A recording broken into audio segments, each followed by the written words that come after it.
Hello friends, welcome back to Bountiful Blessings Homestead. I am Kat. That is Tim. I'm Tim. And Tim's over here working on peppers today, but I am actually making mozzarella cheese. So, making mozzarella with our goat's milk. And so I thought I'd take you along with me. The first thing is you want to make sure you have a good pot. This is a stainless steel pot. You don't want to do this in something that's going to be reactive. It could mess with your cheese. So you want to make sure you have a pot that's going to work. Stainless steel is best. And I am putting 4 quarts or a gallon of milk into my pot. So doing that, once I get done putting the milk in, I will bring you back and we'll go on to the next step.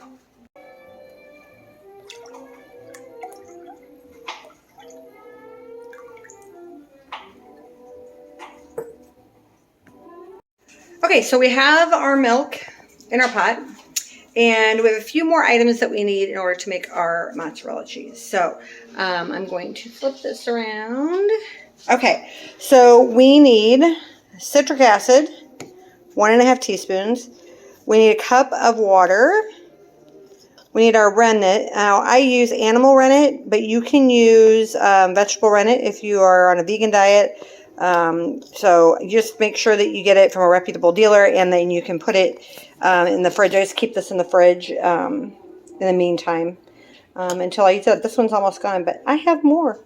And then we also need our thermometer, and you need a thermometer that you can put into the milk in order to get that up to temperature. Now, my cheese spoon is in the dishwasher, so I'm going to have to grab it out of there and wash it by hand because I have a very special tool that I like to use for cheese making, and I need to get it. So I will be right back. My cheese spoon has been retrieved. So this is stainless steel slotted spoon. You can see that it's flat. The reason I like this is because it works really well for gently moving the curds as they're developing and separating from the whey, rather than a regular spoon that would make them kind of all sit together in the basin of the spoon. So the first thing we're going to do is we're going to sprinkle 1.5 teaspoons of citric acid on top of our milk here. That's 1.5. And then we're going to gently, for about 30 seconds, just go in kind of a little gentle up and down motion. We're not really stirring, we're just going in an up and down motion to just kind of gently mix in the citric acid throughout all of the goat's milk. You can see there's still a little cream on top there. I actually took a lot of the cream off to make butter, but there is still cream. Goat's milk is high in cream content usually, so that's really good. It makes everything really rich and yummy.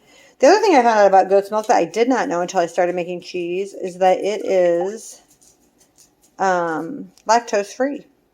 So a lot of people who can't have cow milk can have goat milk, so that's pretty cool. Okay, so we did that. Now we're going to turn this up to a medium-high heat. We're going to let this warm up. We've got our thermometer here. I'm going to stick the tip in. Right now we're registering at, like 46 degrees. So we want to heat this up till it gets to 90 degrees. So once it gets to 90 degrees, I'll bring you back and we'll go to the next step. All right, so I have removed the pot from the heat. We got up to our 90 degrees. Now I am going to, this is a 1/4 teaspoon here, 1/4 teaspoon of animal rennet. And I'm going to put it into my 1 cup of water. You don't want to put it directly into your milk. You want to have it diluted in that 1 cup of water so that it will spread out more evenly throughout the milk. And then I'm going to take it over here. And we're going to pour it in to our milk. Okay. 30 seconds. We're just going to, again, gentle up and down motion to get this moving around in here. The animal rennet is going to help coagulate, and you can see it's going to make curds. So it's already starting to do that.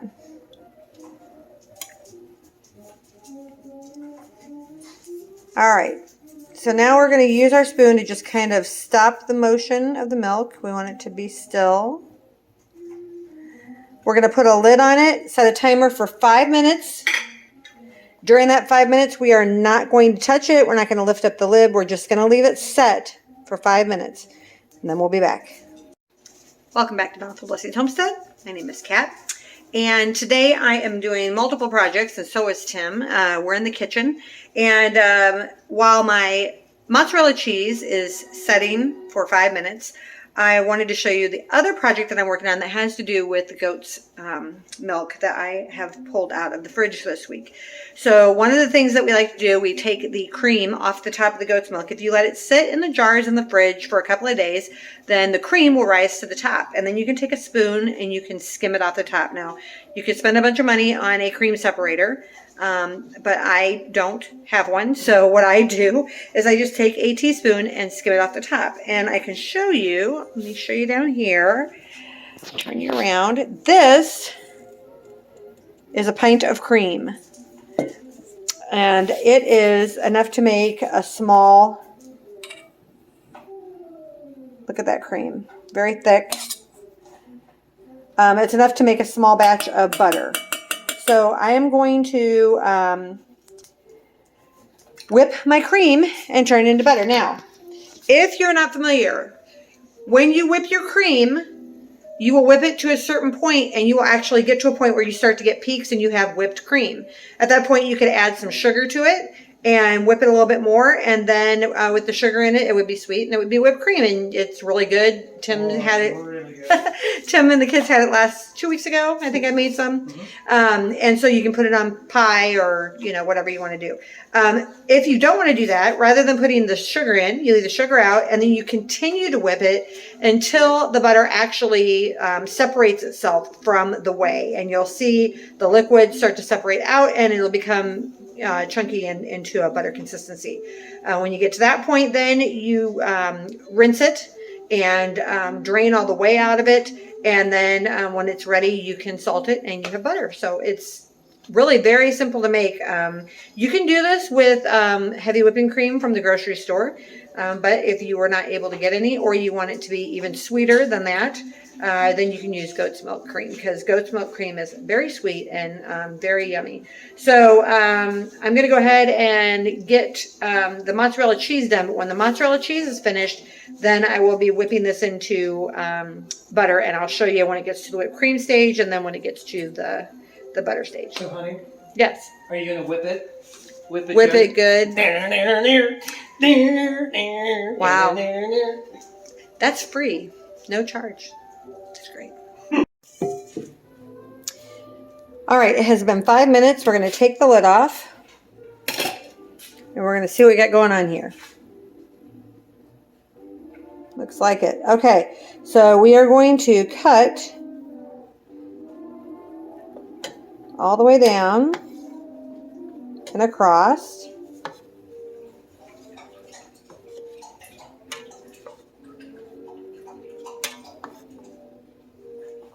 We'll go the other direction.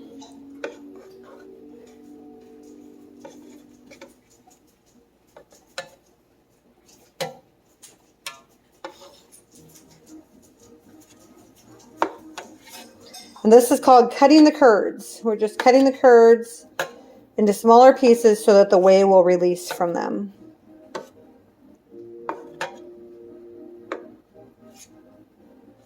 Okay. Now we're going to put it back onto the heat. There we go. And we're going to use our thermometer. And we want to get it up to 105 degrees. Woo! 105 degrees. It will not take long. It may already be close to 105 degrees because it sat, and as it sat, it may have cooled or it may have actually heated up a little bit. So let's see. Yeah, it looks like we are actually already at 105 degrees. So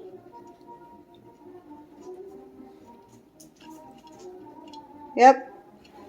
I'm moving this around, the thermometer around, just to kind of see if it's the same consistency of temperature everywhere. sometimes you get little hot pockets and you don't want to take the temperature from one hot pocket and then not others. But looks like we're consistently there. So, all right, so we can take it back off the heat here. All right, so what I have here is a bowl with a colander in it. I'm going to take my slotted spoon and I'm going to pull these curds out of the way and put them into the colander so they can start to drain.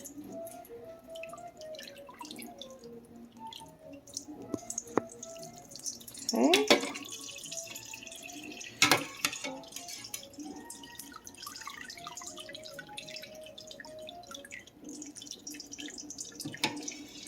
And we're just going to do this till we get all the curds out of here, or most of the curds out of here.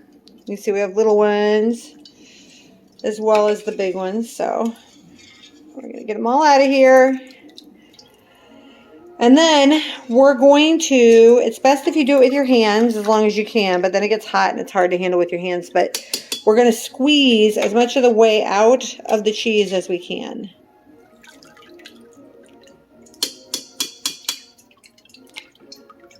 So sometimes, there's a big piece I couldn't feel in there. Sometimes I'll use my slotted spoon to help do that against the side of the colander if it's too hot for me to handle at first.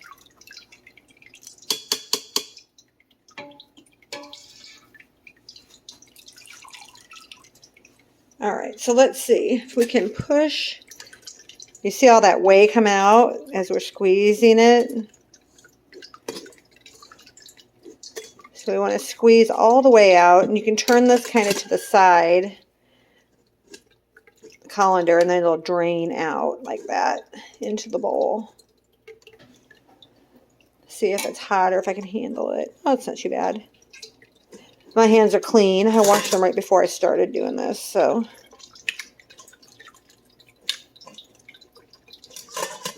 And you can hear it draining underneath there, so. Squeezing that way out of there.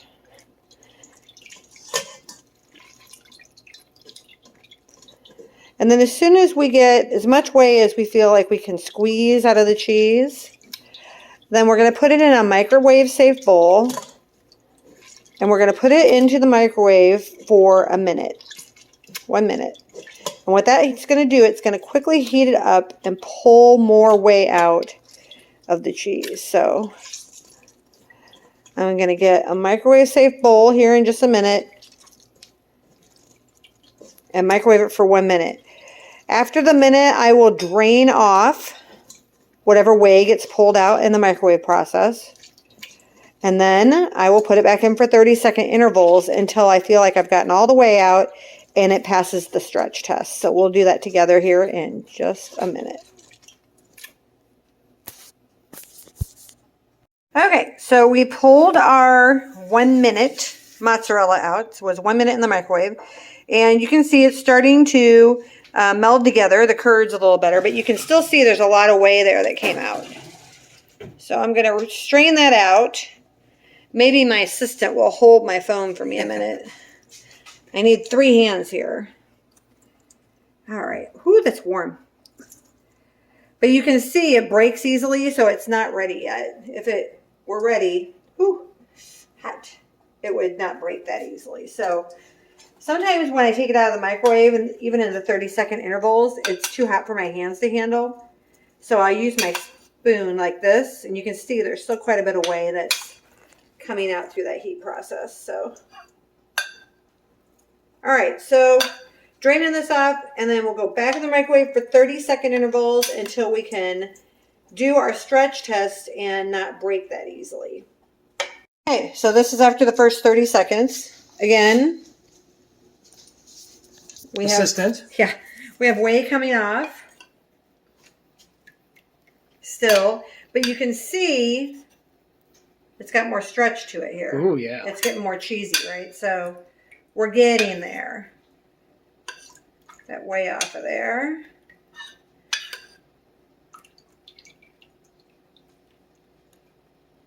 So, see how this does.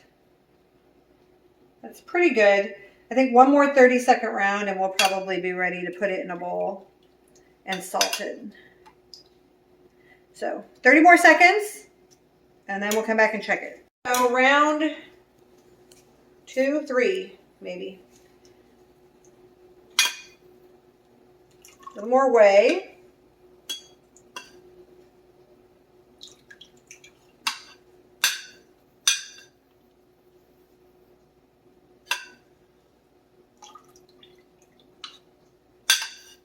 And let's see how this does.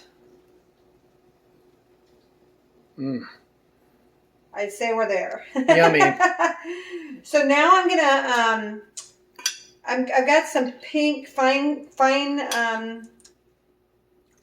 I can't talk today. I have some pink Himalayan sea salt that's finely ground.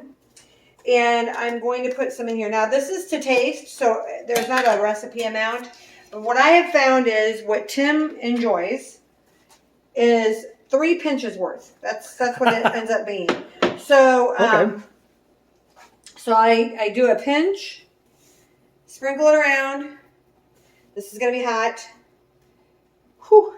I try to get it mixed in there. I might have to use my knife from cutting my curds just to get it in there. And there is still some whey in here, but that's okay because it's going to need to sit and whey in the fridge to store. Okay, my dry hand, there's another pinch.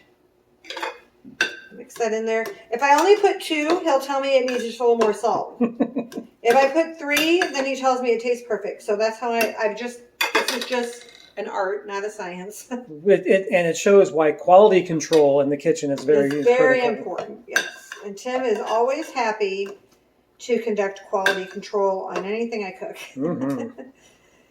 Okay, and again,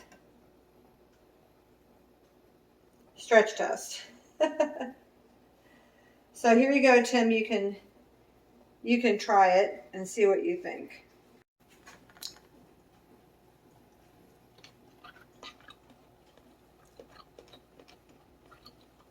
It sounds like squeaky cheese. Very squeaky. So it'll continue to have that stretchy texture as long as it's wet. When I put it into the fridge and it cools down, it's actually going to harden. And then once it hardens, we will actually go through and shred it. Most of the time, put it in baggies, freezer Ziplocs, and then freeze it so that we can save it for when we're going to make pizza or going to make, ricotta or not ricotta, baked ziti. Any of those types of things. I am going to make some ricotta to show you how to do that with the whey. I'm going to show you next step that you can use the whey for a lot of different things, but one of the things you can do is make ricotta with it. So I'm going to show you how to do that really quick. It's just a matter of heating the whey up to a much higher temperature, and then adding an acid. So either vinegar or lemon juice. And that will help it to bring out the curds that are left in the milk, which is now turned to whey. And then you put it in a cheesecloth and hang it to drip dry overnight, and it'll turn into ricotta. It's not hard. Again, just taking the time to work through the process. So I'm going to work on the ricotta. Before I start that process, I'm going to get that cream done so I can show you how to make the whipped cream and the butter. Because I don't want to leave that sitting out. So we'll do that, and then we'll come back to do the ricotta. All right, so we are going to mix our cream, and I'll probably speed up this video so you don't have to sit and watch me mix the cream all the way, but I'm going to mix it till I get to the point where we have our peaks for our whipped cream.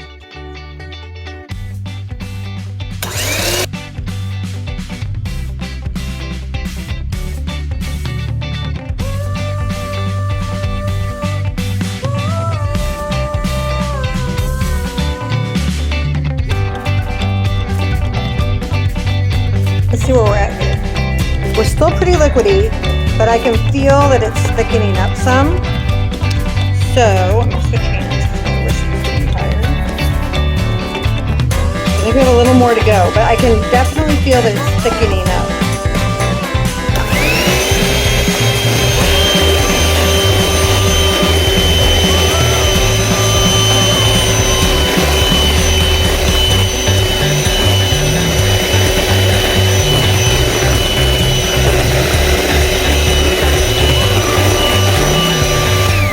And there we go. I mean, it literally took like another 10 seconds. Look at that. There's the peaks. Okay. So I'm going to take a little bit of this out and I'm going to put it in a little bowl and put a little sugar in it because my hubby loves whipped cream. And then I'm going to take you through whipping it to the end of the process called butter. Okay, so we have put a little bit in a little container, add a little sugar to it, mixed it up really good, and Tim's going to give it a taste.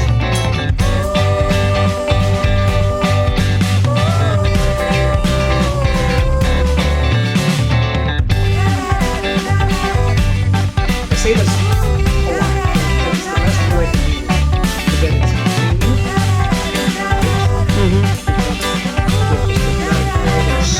No preservatives. Now that being said, if this doesn't get eaten, you know, over the next couple of days, it'll have to be dumped because when you make fresh things from scratch at home, you know, they don't have the preservatives in them, so they need to be eaten. But very good. Yeah, that's really good. Okay, good. We'll put a lid on that, put that in the fridge, and then we'll get back to making butter. Yep. Here we go. We are going to take this whipped cream to the next level. Next up, butter.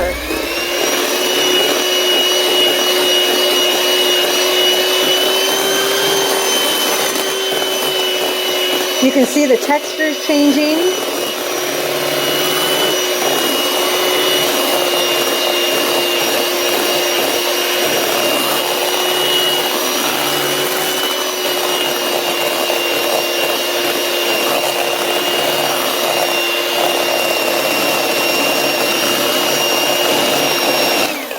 Okay, I'm not done yet, but I wanted to show you. You can see down here, it's starting to separate from the liquid.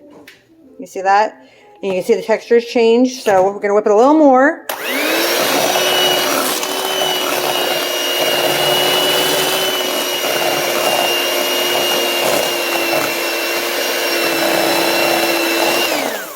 Okay. So now what we're going to do is we're going to get some cheesecloth. And I'm going to put this butter, I'm going to first take it over to the sink and rinse it off, which sounds weird, but that's what you do. You rinse it off in water. And then I'm going to put it in some cheesecloth and squeeze as much of the way out as I can. And then I will hang it and let it drip down into a container to drain some more whey off. Okay. That's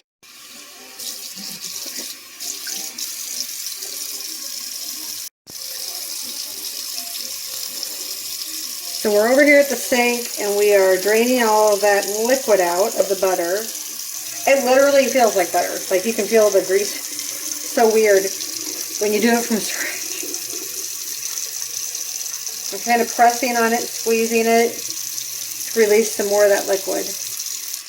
And I'm going to rinse it off a little bit. Okay.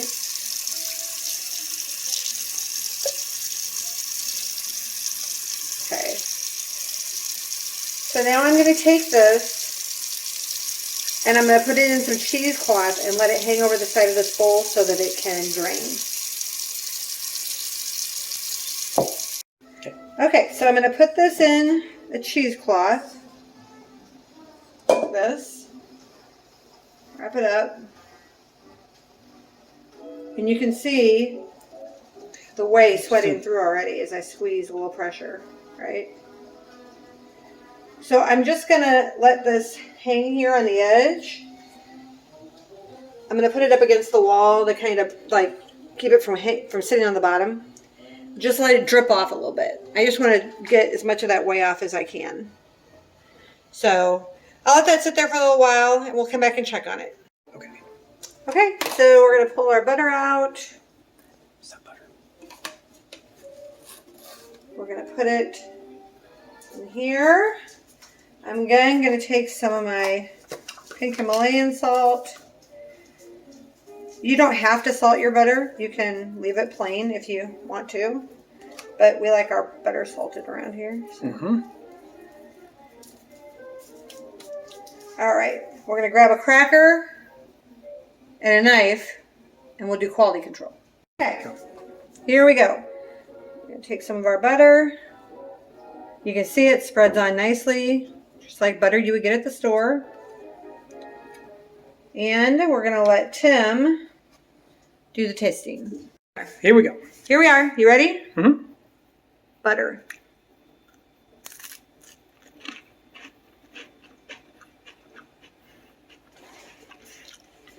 It may spread like butter from the store, and that's where the similarities end. Oh my gosh, that's so good. Mmm. Smooth, light, creamy. Mm. Oh yeah. Very good. Very good. All right, so we're going to put the butter in the fridge along with the mozzarella that we did. And then we're going to shift gears and we're going to make ricotta. All right, we are back over at our pot of whey. You can see we still have a few little curds in there, but we want more than that. So we are going to heat this back up. This time we're going to go all the way up to 190 degrees. So we have our trusty thermometer, that in there. Right now it's reading, about 99. So we're going to go up to 190 on a medium-high heat.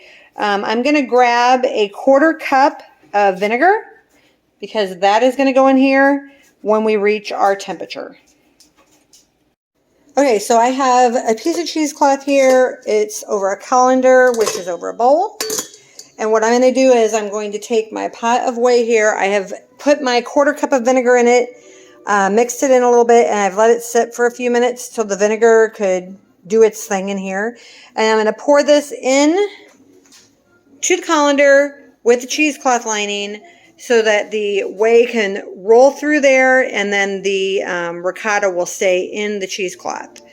Then I'm going to wrap up the ends. I'll gather all these ends together and then I'm going to hang it and let it drip drain until it stops dripping, and then we will have ricotta.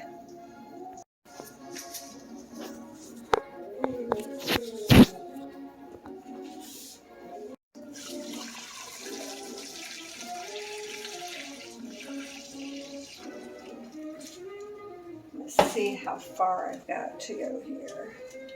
That's what I was afraid of. So the whey is way up at the top. And what we'll do is we'll put that into, we'll dump that into our garden to help our garden. So let me take this, move this over here.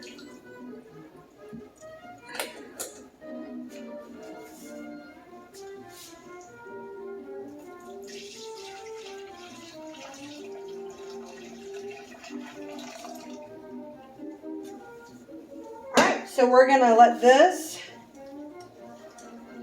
drip drain in here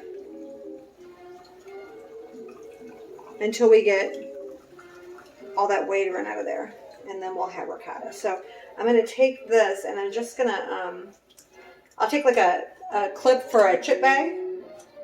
And I think I'll just clip it on the side there so it'll hold it. I'm going to let this drain for a while, and then when I feel like it's ready to be looked at, I will bring y'all back. All right, we have our mozzarella cheese. It's all set up. We're going to cut it, and we're going to shred it with a shredder, and we're going to give it a try.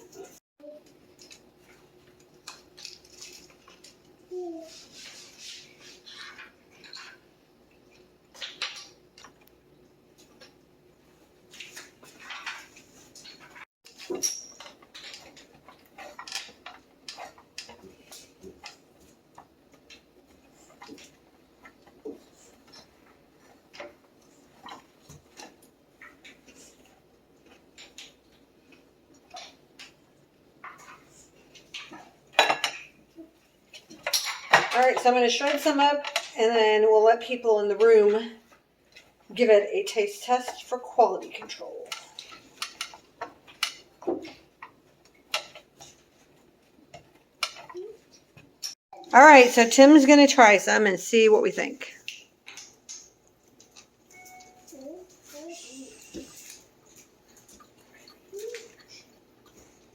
A triumph, my dear. A triumph. It shreds so nice. It really does. Good stuff, Maynard. Good. All right. So there you have it. mozzarella cheese from goat's milk. I hope you enjoyed this little lesson. You can do this with your milk from the store as well, but in my opinion, it doesn't taste as good. So, does it taste as good from the store? No. All right, Cheese tastes guys. like disappointment. Yes, it does. All right, well, that's it for today. Until next time, be blessed. And be a blessing. Bye for now. Hang on, we got to check out our ricotta that we made from the mozzarella cheese whey. So let's take a look.